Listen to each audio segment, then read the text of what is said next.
Hi guys, welcome to the vlog. Once again, advice for today's is si God ang ating provider.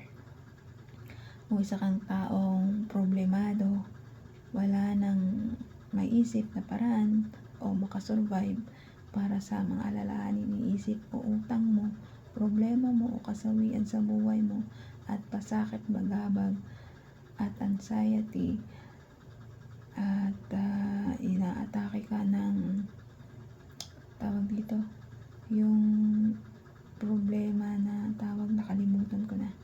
Yung problema na yung halos magpakamatay ka na. Nakalimutan ko na yun. Yun. Basta malaking problema yun. Sana hindi mo na kaya na halos kitilin mo na yung buhay mo. Tapos wala ka nang maisip na paraan para sino makatulong sa'yo kasi nga nababagabag at ng problema yung puso't isip mo. Isa lang po ang ating sandata dyan. Lumapit, magdasal sa ating Diyos amang lumikha dahil siya po lahat ang mag-provide niyan. Kung may malaki kang problema, magdasal, manalig at manampalataya at maniwala na lahat ng problema mo ang ating Diyos Ama lang ang siyang mag-provide niyan. Hindi man makita mo by physically na gagawin na ating Diyos, magpo-provide siya ng tao na tutulong sa'yo para sa mga problema at aalalahanin mo dito sa buhay natin sa ibabaw ng mundo.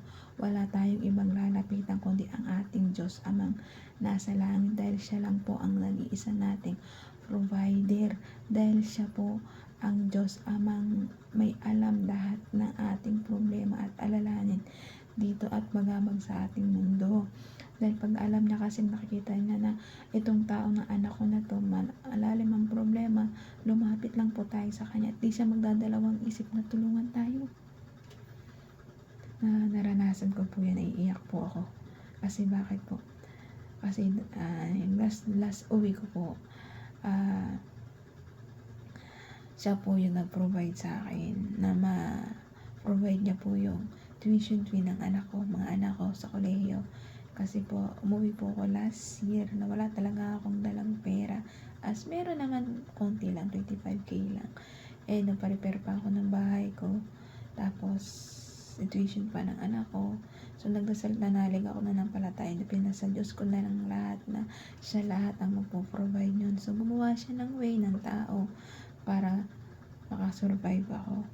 Ayun, kahit malaki yung tubo, kinagat ko na po yun. So, kahit gano'n, nakasurvive kami ng mga anak ko. Awa na Diyos, natapos din po ako nung August lang po. Sa 1 year na bayaran ko. Kaya, kahit malaki ang tubo, kinagat ko para lang po makasurvive kami ng mga anak ko sa bayaran. In the name of Jesus Christ, lahat ng paniniwala at pananalig ko ay provide lahat ng ating Diyos Ama. Siya po ang gumawa ng way. Siya po ang gumawa ng way para po ma-provide niya po ang aking problema. Kaya po ngayon, ginagawa ko lahat kahit hindi naman po niya nagawa po sa akin. Pero nanalig na nanampalataya ko na walang ibang tutulong talaga sa atin kundi ang ating Diyos Ama, Diyos Anak at Diyos Espiritu Santo. Siya po ang ating Ama na magpo-provide dito sa atin sa ibabaw ng mundo. Gumagawa talaga ang ating Diyos Ama na to para tulungan niya tayo. Basta manalig at manampalataya ka lang. I believe sa ating Ama. Amen. Hanggang dito na lang advice. Ingat po tayong lahat and God bless.